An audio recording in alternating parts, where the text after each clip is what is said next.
Hey, Global Chatter Tribe.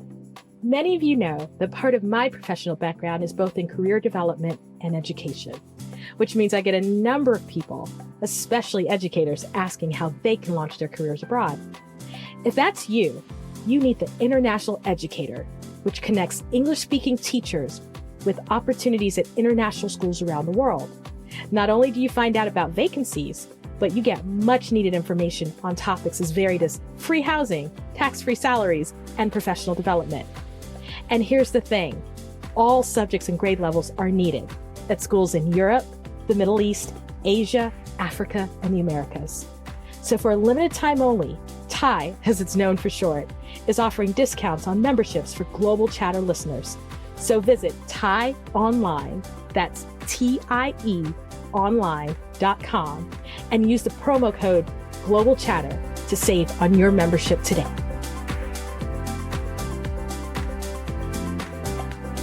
Early on when I started the Black Expat, I reached out to a number of Black folks who were leaders in their respective cross-cultural spaces. I mean, really, folks who were doing inter and cross-cultural work as it related to global nomads. And Tamara Thorpe was one of those people. And the truth is, I'm not sure where I first heard her name, but we certainly had a number of associates in common. And honestly, it shouldn't be surprising that she and I would make a connection. There were so few visible Black and brown individuals doing this work that intersected with international mobility, culture, and everything in between that I suppose us meeting would be inevitable. And that was over 5 years ago. So naturally, she's someone who I thought needed to be on this podcast. Like all of my guests, Tamara's story is a colorful one. She's a Los Angeles native who now calls Albuquerque, New Mexico home. But at the start of this recording, she and her husband had just returned to New Mexico after their latest expat adventure living in Ireland. As you'll soon hear, Ireland joins a long list of past moves that includes Canada, France, Spain, and South Korea. What's absolutely wonderful about her story is that it starts with an unconventional opportunity that took her to Europe as an 11th grader for the summer. And this opportunity would be the start of a career and a life that clearly traverses the world. One that would allow her to use her skills that she built as an educator, program administrator, coach, and entrepreneur to help others. As the founder of the Millennial Mentor, she's a leadership coach, consultant, and DEI strategist. Tamara, as you might have figured out, has been doing the work at the intersection of intercultural understanding and diversity, equity, and inclusion, especially in the workplace, long before there was the vernacular for it. Many of the cross-cultural competencies that are now becoming a part of organizations has been a hallmark feature of Tamara's work for a very long time. So in this episode, we talk about that spark that began when she was 16 and the journey that has led to the career she has today. And as you listen, it will become evident that not only has she kept it burning, but clearly is enjoying every moment of it. Welcome to the Global Chatter.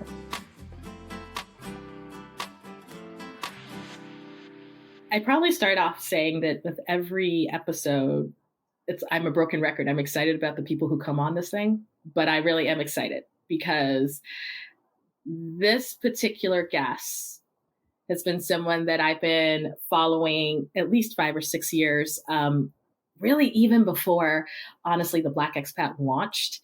And I can't even remember, either she gave a talk or she was an organization. It's so bad. Like when you're like, I've been following people for so long, I don't even remember the point. But I am excited about the conversation that we're going to have today because I know that she's a wealth of knowledge and she's had so many international experiences that are going to be really helpful to the folks that are listening in. So, oh my gosh, Tamara. Did I do it right? Hi. I did do it right because my soul was about to say Tamira, and I know that was wrong. How are you? I'm great, and I am equally excited to be here because I do remember when we first connected, and it was several years back, and it was very much centered on this conversation around Black expats and being Black and traveling while Black. And so I'm super excited to have this conversation with you today. Yeah. And it's, I think what's even wild is that from the point that I think I even reached out to you initially years ago, is to sort of see this explosion around diversity and in every spaces, right? Not just travel, but expatriation and DEI work that we're hearing to the forefront. And so I'm excited for your expertise in some of the things that you're doing, because I think that's going to be really helpful to the folks who are listening in. But I always like to start off to tell the people, because it is global, right? Where in the world are you currently located? So I am currently located in Albuquerque, New Mexico, where I reside. Yes, and this is where I reside on the traditional homelands of the Sandia Pueblo and the Navajo and Apache nations. And so I like to thank these communities for their stewardship of the land and their contributions, both past and present. It is such a vibrant part of my life and community here in Albuquerque. And so I am always excited by the culture and diversity here in New Mexico. And whenever folks talk about traveling to the US, I can't encourage them enough to come to New Mexico, because I think it is a unique experience in the U.S. context. And so I am grateful to be back in New Mexico after being abroad for the last few years. Yeah, I mean, I think New Mexico is one of those places there where a lot of people don't necessarily think to go unless they. What was the show? Was it Breaking Bad? Is that where all the attention came from? It is. And but you are so right. There's something powerful in that land, like, and it is such a gorgeous state. And I'm saying this as someone who lives in the East Coast, so we don't see anything that looks like New Mexico, particularly, but the Southwest and particularly that state, there's just a presence. I don't know how to describe it, but I'm always there. And whenever I go there, I'm like, I'm in New Mexico. Yep. And I like it. And I probably should buy a house here, and I still won't, but I always tell people, right, it's called the land of enchantment, which I know that people who are born and raised in New Mexico have another term for it, but I do believe that there is something truly enchanting about the land, the geography, the history, and the people, and the community here that I'm always so grateful to be a part of. It's always interesting that its current calling card is Breaking Bad, and that's what people go, Breaking Bad. And I think that that's also right, that element is a part of the culture and the history of New Mexico. And when we look at the politics of New Mexico, certainly that is a relevant narrative. But there's also, such another richness that folks are less aware about. But I know that when people do come, they go, this is why you love New Mexico. Absolutely. You alluded to this, but did you grow up in New Mexico? No, I was born and raised in Los Angeles, and that was its own unique and interesting experience growing up.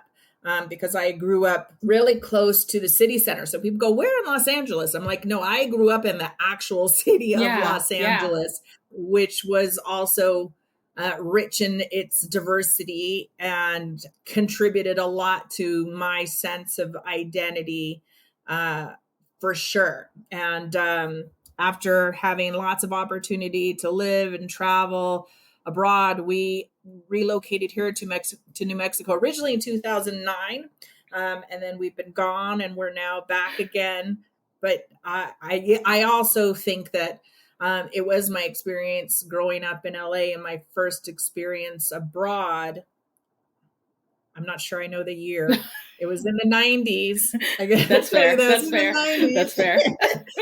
But that was really like the catalyst for, the last 35 years of my life. I had to do some math. You're like, I don't know if I want to do the math. So can I ask you, what was your first international experience? So my first international experience was a high school trip to Spain.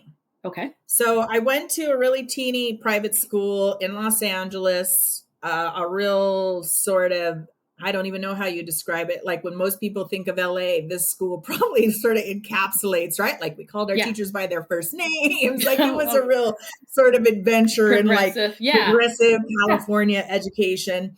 And it was a place that I thrived after being in a very sort of traditional suburban academic environment. And then I kind of moved into this very sort of where students had a lot of freedom and there was a lot of trust, and we were, held accountable for our own education, which I really thrived in that environment. And the founder of our school, a wonderful woman named Bonnie Bishop, who I still call a mentor today, her and her husband had discovered, the beauty of life abroad, and they had bought a home in Spain. And so they ended up designing this international program where every summer they would take students to Spain for the summer. Oh my goodness. Yeah. And so when I got to the school and I made friends, people were like, you definitely want to do this summer program in Spain. And, the things they shared, I was like, yeah, I think I definitely want to do this. And let me full caveat. It wasn't just Spain. They had a house in Soller, Mallorca, which is one of the Balearic Islands. So it was like an island in the Mediterranean, just so context. And they were letting high schoolers. Wow. Yeah. And this was pre... Right. Like Ibiza being the biggest party place. Like back then, it was still we knew people went there. But I mean, I went to, I think 2 years ago, my husband and I went back to Mallorca, and it was the first time that I had been there since 80 something. Yeah. And it was almost unrecognizable. Right. Like it literally was like a teeny little village where no one lived and there were no tourists. Yeah. So, but it was that experience, aside from all the bits of it that were amazing as a teenager to go and be in Europe and have freedom. I fell in love with culture and language. I was so intrigued by how different people lived. I was so intrigued by not only the fact that they spoke Spanish, but they spoke Catalan, and there was this whole history behind that, and that really started to really spark in me this desire to be I want to speak a lot of languages, and I want to go to a lot of places, and that discovery really became a motivating factor for me, so that Bonnie, as we were on this trip, so much of that experience for her to create this experience for her students was to expose them to new things, new people. And I remember, I share this story all the time, but when we were there in Spain, and I remember saying to her, I want to have this experience for the rest of my life. So I did. I said to her, what can I do for a living so that I can continue to have this type of experience for the rest of my life? Wow. And she was like, well, you could teach English as a foreign language and then you can travel. And I was like, okay, cool, done. Literally that day I was 16 years old, and I was like, okay, for my job, I'm going to teach English, and I'm going to spend my whole life traveling around the world and learning languages and meeting people, and done. And so that's what my life has been. I literally have done that with my life. So I think not very rarely, but often we say things as kids and teenagers, but we don't necessarily kind of follow through and do that.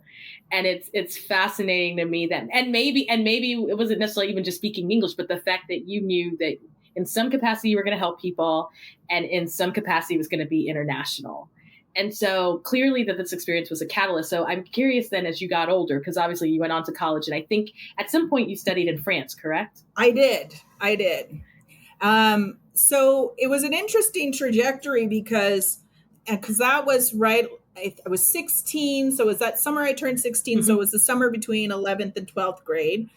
Right. Yeah. So I applied to university, and I got to my university, and I met with the counselor, and I was like, hey, I want to, travel and teach English. And so I was trying to figure, so when I had this meeting with the counselor, and I said, okay, so my plan is I want to be able to teach English and I want to travel. So I ended up doing my degree in linguistics and with a specialization to teach English as a foreign language. And then after university, I got my certificate, which at the time, I think now the requirements are different, but at the time I ended up getting the, I think it's the Cambridge certificate to teach English as a foreign language, whatever it was. And yeah, so that was the plan. But I think actually, if I tried to do this chronologically, I studied in France before I started four-year university. So actually the funny thing is that, that was the vision for my life. My mom's vision for my life was that I would speak French and travel and live in France. Like that was kind of, my mom had fallen in love with learning French in school and never really learned French or traveled to France. And so she had that vision for me. And I remember her goal for me was to do that. So right after high school, I actually did I think I did like a semester or two of community college. And then I did a study abroad program in France before I even started my four-year degree.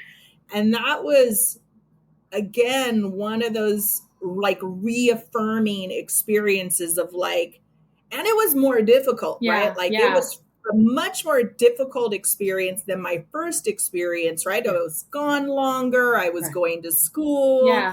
You know, I had an attachment back home to a boy and, stupid stuff like that.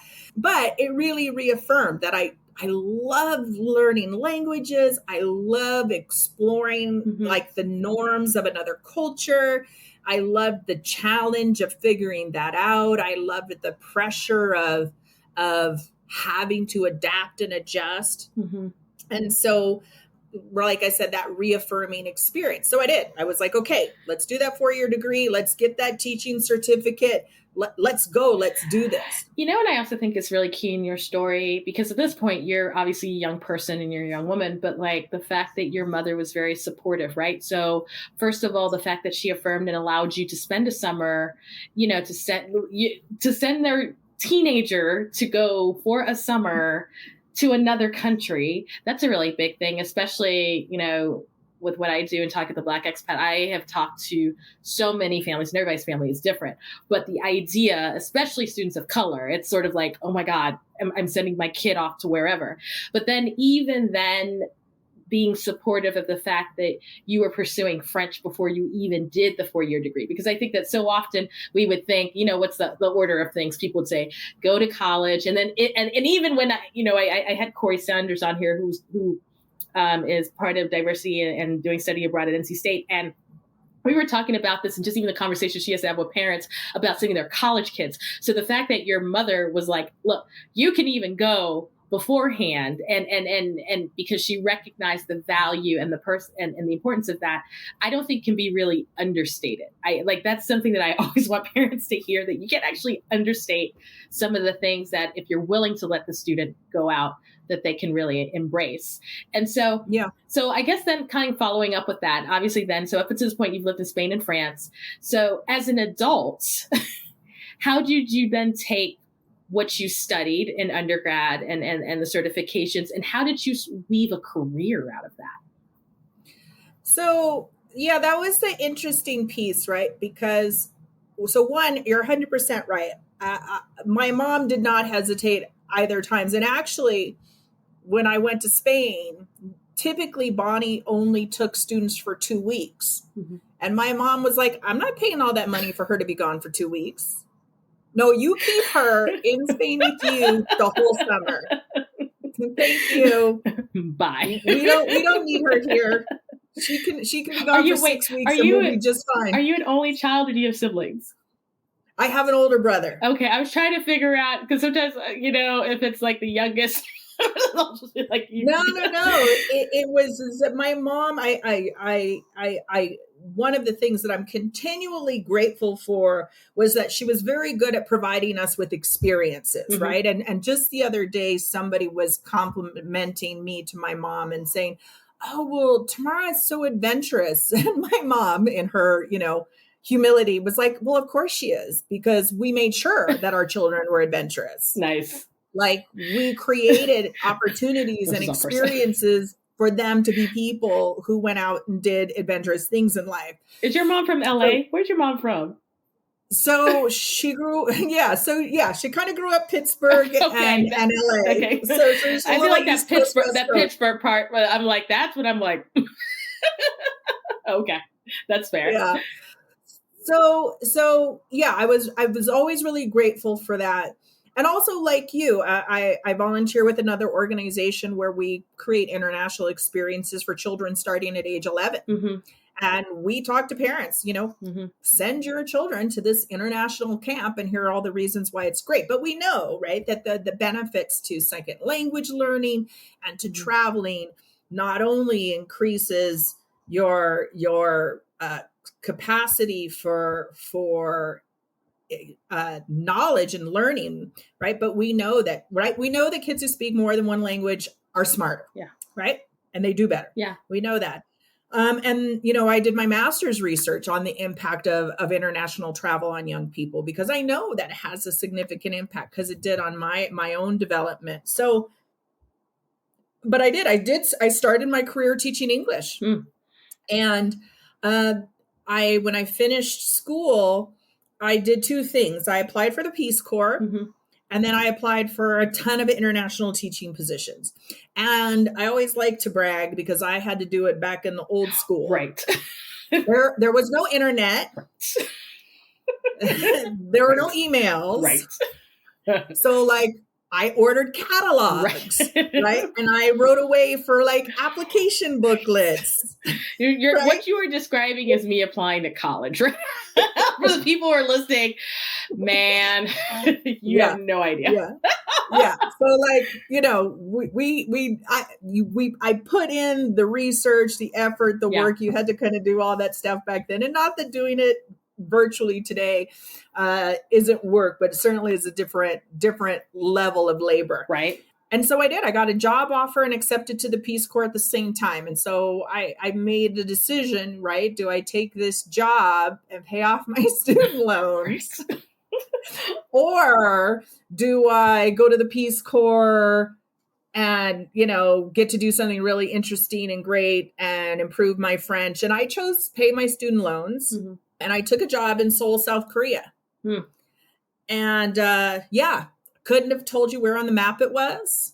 I wasn't even necessarily sure that Korean, I remember in school that there was a boy in my class whose parents were originally from South Korea.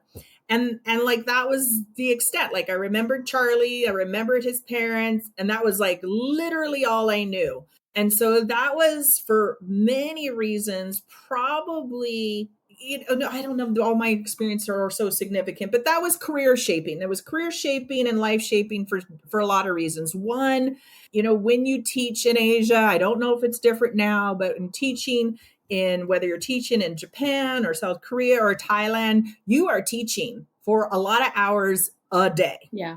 Right? The demand, particularly at that time, was so high that you spent hours teaching. And when you weren't teaching in your formal job, you had private students, private jobs. And so it was for me, teaching boot camp. I learned how to teach in a really intensive environment. And so for that, I was really grateful. I made great money. I had some really cool experiences with the people I met and traveling throughout the country, learning the language, because that was my first time traveling where I not only didn't speak the language, but I was illiterate, right? Yeah. Because in France, restaurant, toilette, right? Those are kind of the same. Right. In Korea, I went to the bathroom. There were doors with Chinese characters on it. Yeah. Oh my goodness. And that was really powerful and another level of learning. But also I had a violent experience there that I was assaulted and mugged by 3 men. And which is probably everybody's worst fear. Yeah. But it was a really interesting life experience to have internationally. Yeah. Because certainly I think that most women in the world, we know statistically are likely to be assaulted in their lifetime. Yeah. And so for me, I know that it didn't happen because I was in Korea. It could have happened to me anywhere. Yeah. And reconciling that, because of course, when it happened, my mom and my friends were like, you got to come home. Yeah. You got to come home right away. Yeah. And I knew that if I went home and I didn't process the experience there, that I would have forever attributed that experience, right? Like being assaulted would have been because I was in Korea, and my experience in Korea would have all been about being assaulted, right? Yeah. And so I felt, and I did. I disappointed my mom and friends and family. I said, I got to resolve this here. Yeah. Because this could have happened to me. I grew up in LA, and I didn't grow up in LA like, Beverly Hills. Like I grew up in a very an environment where that could have absolutely happened to me 100 times over. It just hadn't happened, right? Yeah. And I was able to, I went to the embassy, and they were like, "Go home. Don't stay here. Yeah. This isn't a safe place for women." And I was like, there are a lot of places that aren't safe for women. But I did. I was able to find the resources that I needed, to get support, to process, to work through it. And I was really grateful for the support that I was able to find, and having friends who were very supportive, and learning to advocate for myself in a foreign country, because, just like here, the police didn't care. The company I worked for didn't care. And I really had to advocate for myself in ways, that lots of women do. So that was such a powerful moment for me, because I knew I didn't want it to be something that kept me from living the life that I wanted, which was a life living abroad.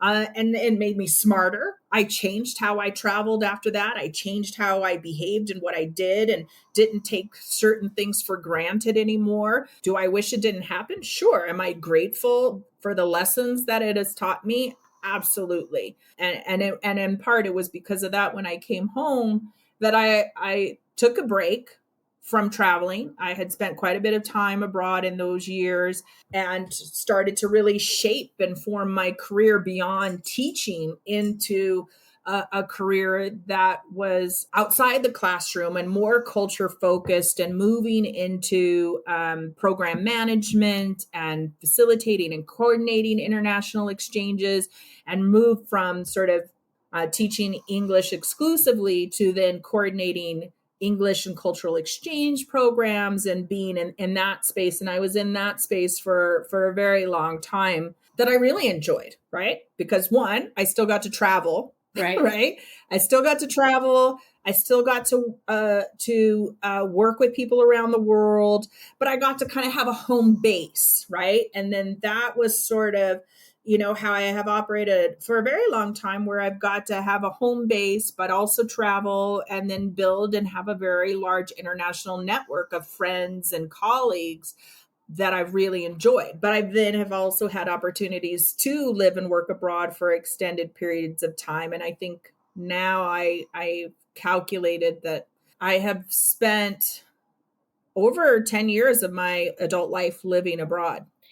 And I think that is a perfect segue after we're going to go for a quick break, but I want to talk about now the work you're doing and how you weave all those experiences, and plus the new ones you've picked up post-career, because there are other places you've lived since then, and how that impacts your work as a coach and as a consultant, especially as you develop leaders for the next generation.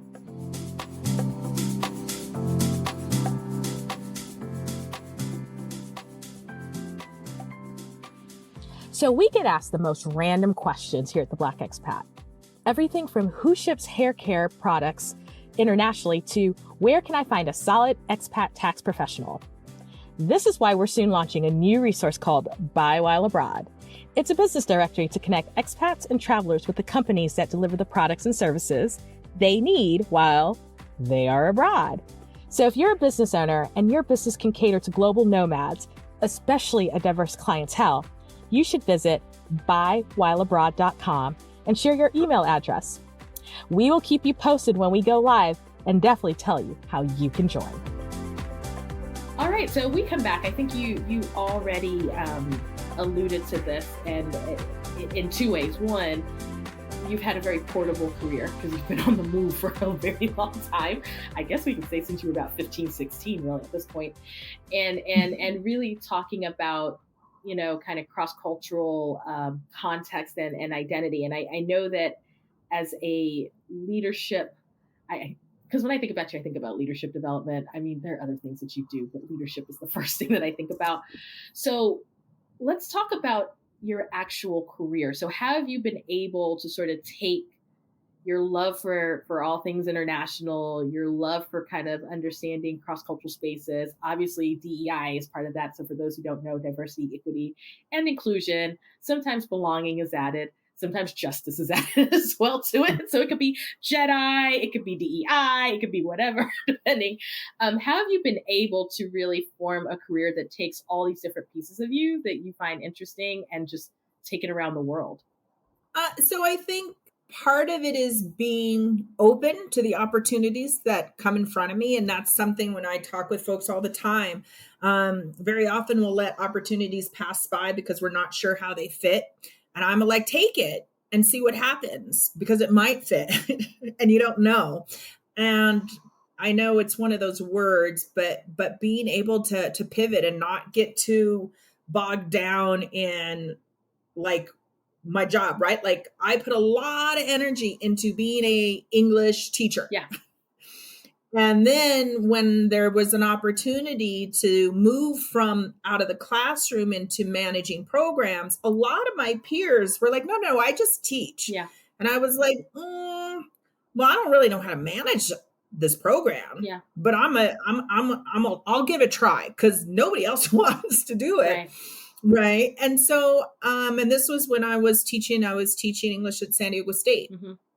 And I took on managing programs. And within 3 years, I had been promoted to a full-time position where 50% of my role was managing these programs. Wow. That previously, I ended up creating an entirely new position that never existed that somebody still fulfills to this day. It's still a permanent role at the university there. Yeah. And so, and that allowed me to move into another organization where my full-time job was just managing international programs. And so, but really the big pivot came that after, I had the opportunity to live and work in Canada for 6 years, and that came through my husband's job. And when we were living and working there, I went back to school, and that's when I did my master's in leadership and training. And my work was really working around, the impact of international travel on youth leadership development, because I believe that, right, that the younger you do this, right, the greater the impact it's going to have on the trajectory of your life. And I kind of knew that happened for me. And I thought, I wonder if this happens for other folks. And so that's why my research focused on that and found very similar results for myself. And so, but when we came back, right, when I finished school there, I ended up kind of freelancing as a consultant and really starting my freelance consulting business while we were living in Canada. And then when we returned to the US and moved here to Albuquerque, I had this business where all my clients were in Canada. And I was like, whoops. Yeah. Right? Yeah. I need a better business model. And so this really was around between, and it was after the recession in 2008. And I wanted to find a way in which I could ensure that no matter where we lived in the world, my business would be fine. Mm-hmm. And that's when I set a path, which now is funny, but back in 2011, wanting my business to be primarily virtual and online, it was a huge leap. Like the world just joined me. Right. No, you are, look, you are absolutely right. So if you were not thinking virtual as hardcore as some of us were thinking pre-COVID. It's now like it's like on 100 right now. All of a sudden you see so many people looking, and so many companies, like big Fortune 500 companies, saying, yeah, at this point we're going to keep everyone mostly remote. Yeah. And I was super committed to working remotely, working virtually, having my business be portable, because I didn't want to get on planes all the time for travel. That was work related, right? Like getting on an airplane to travel to do one day of training in a city somewhere to fly back home the next day. Like, it's not glamorous. That's not glamorous travel. And so I really wanted to find a way that how can I do this, and so that I could be location independent and have clients nationally and globally, and be able to do the work I do without people needing me to be in the room. Yeah. And that really began then, and then bridging all those pieces and wanting my brand to be associated with all things that I'm passionate about, which is leadership, young people, culture, and learning and growth, right? Yeah. Like those were the key driving factors. Like, I want to help people learn, grow, be great leaders, transform organizations, do that across cultures, and then be able to do it no matter where I am in the world, right? That was the vision. So I think, because I feel like you just really answered a question for me, because I was wondering really what had been the catalyst for the Millennial Mentor, which is your brand. And I realized it's actually your own story. Like, because here's the thing. I always tell folks, and we now know millennials, the oldest of millennials are now 41, but 18 to 30 always exist, right? Whether they're Gen X, boomers, traditionalists, Gen Z, and whoever's after them. And millennials. Yeah. And millennials will always need to grow in their leadership. Right. Because when I built my brand as the Millennials Mentor, I had plenty of business strategists say, well, one, you can't build a brand on mentorship. Interesting. You can. And then, well, what are you going to do when millennials get old? And I said, I'm going to grow up with millennials. I'm always going to be older than them, and they're always going to need me. Right. That's fair. Because you will always be Gen X. All right. I will always be Gen X, and they will always be a millennial. That is fair. Right. And there is no final stage in your leadership development or your cultural competence. Those are two skill sets that you will have to continually grow and develop, no matter how old you are. So that I can say that I'm somebody who's an expert in leadership and cultural competence, but I am continually growing in those areas as I have new experiences and opportunities. And so I need to continuously learn and grow in those areas. And I know everybody else does. And so for me, I was very confident in that original vision. And while people said, it's not practical, I was very clear on what my business mission was, because in the work that I have done as the Millennials Mentor, my work has not focused on going into organizations and explaining millennials to another generation. That's not my job. Right. There's plenty of websites folks can read and Google. Right. My job has been going into organizations and saying, in order for you to ensure success as a multi-generational or multicultural organization, y'all need to develop your cultural competence. So let me ask this. So you, and this seems like it's going off the reservation, but I'm really not. So you've made this business, you've made it portable, you've got a very specific vision, you're looking at cultural competence. This started in Canada, you come back to the States. At some point you moved to Ireland, correct? Yeah. Yeah. Okay. How does your business and the work that you do adapt or change as you've now carried it out of, because I assume you'd never lived in the UK before, and Ireland, not Northern Ireland, right? Ireland. Yeah. Okay. Correct.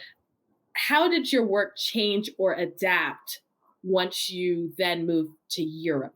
Were there any ways that you saw that what you were doing, you had to sort of tweak because you were in a new environment or how you were delivering it? Or was it that you were able to keep it consistent and you're doing the same work?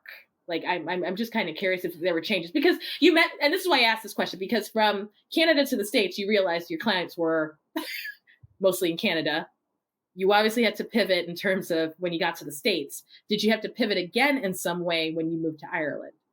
So on one hand, I want to say no. And on the other hand, I'll say yes. Okay. So I know that may not sound helpful. So in terms of my business model and the business I delivered and how I delivered it, no, right? My clients were used to paying for me to travel to deliver my service. Mm-hmm.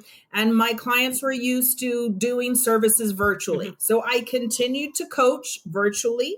I continued to travel, to speak, to do trainings, right? And that's part of the challenge. If your business is too local centric and you don't have clients that are used to part of your fees, including travel, right, then that was a business model I was trying to move away from and move into, because I knew mm-hmm.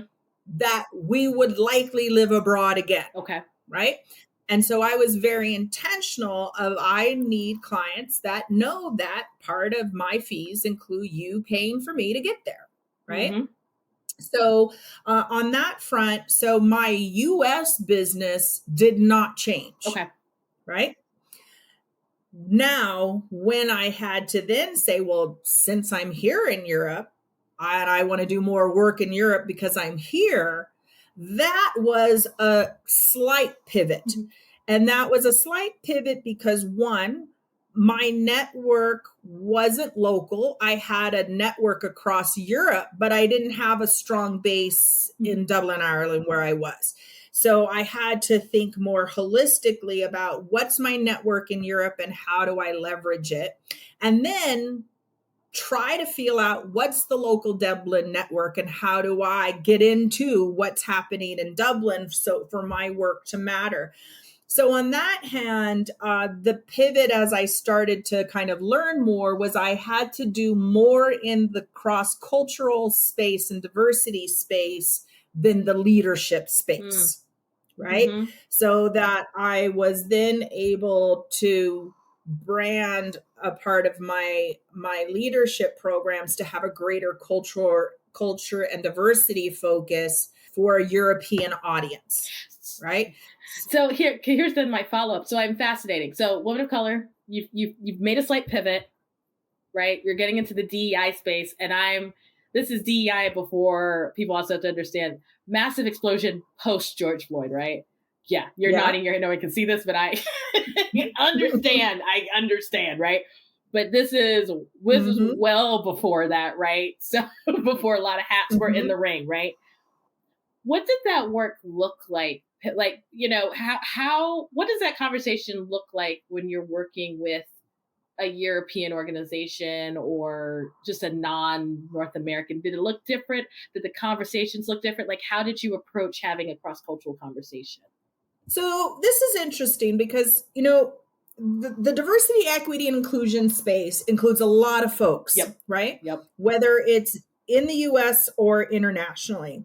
And there are different ways in which this topic can be approached, right? And in the US context, you're either coming at it from a social justice lens or through a business lens, right?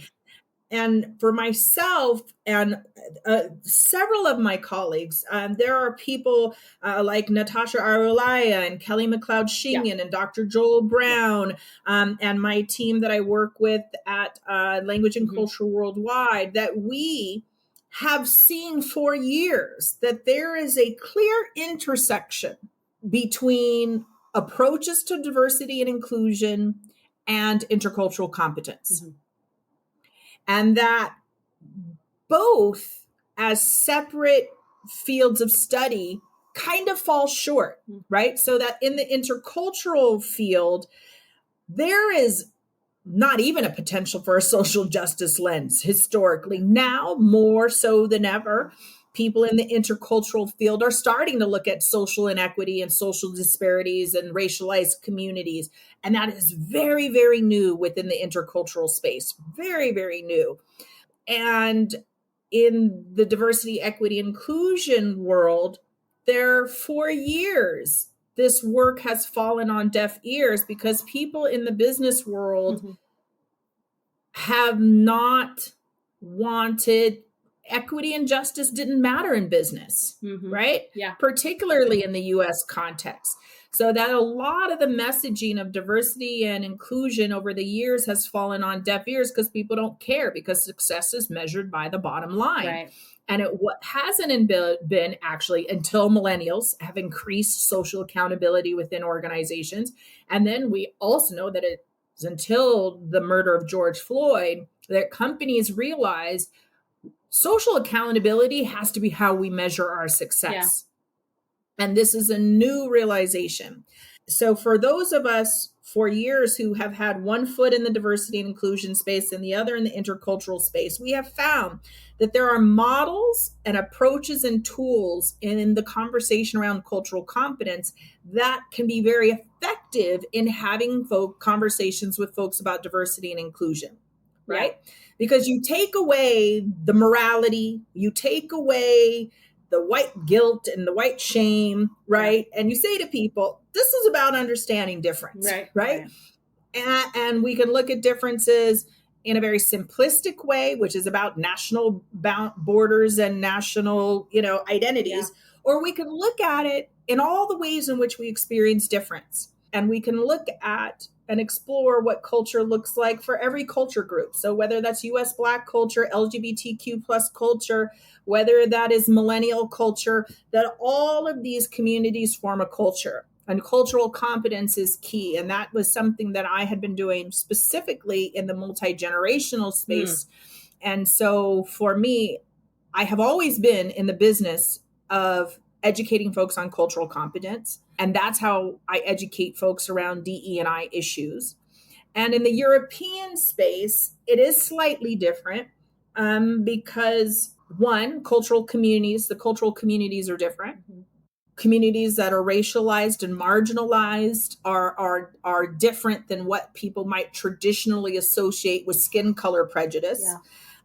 And because most folks' understanding of what race and racism are so narrow, that it can be real easy for folks in other parts of the world to say racism is a U.S. problem. Yes. Right? Yeah.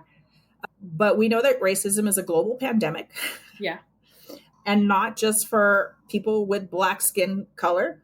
And so a way in which it was different is expanding that conversation and pushing the boundaries. I think one of the things that raised my profile in the European context was quite overtly challenging Europeans' concept of what race and racism are. Wow. And I think it ended up serving me. I think it still does, but it certainly was risky. So here's where I'm thinking, and in context of everything that you've said, you got someone listening in who's thinking about, I'm going to be an expat. I'm potentially looking at working for a multinational company abroad or even a local company. What, in your opinion, are some of the pitfalls that folks should really avoid, or what are the things they even need to consider as an individual, right? So we talked about the organization, right, but as an individual, right? Especially if I've never lived abroad or if I've had limited interactions, because as you and I know, traveling somewhere is very different from living there, right? So what are some of the things you feel, just from kind of your intercultural background, that folks have to be aware of or have kind of their spidey senses just to kind of pick up and know? So I will say first that for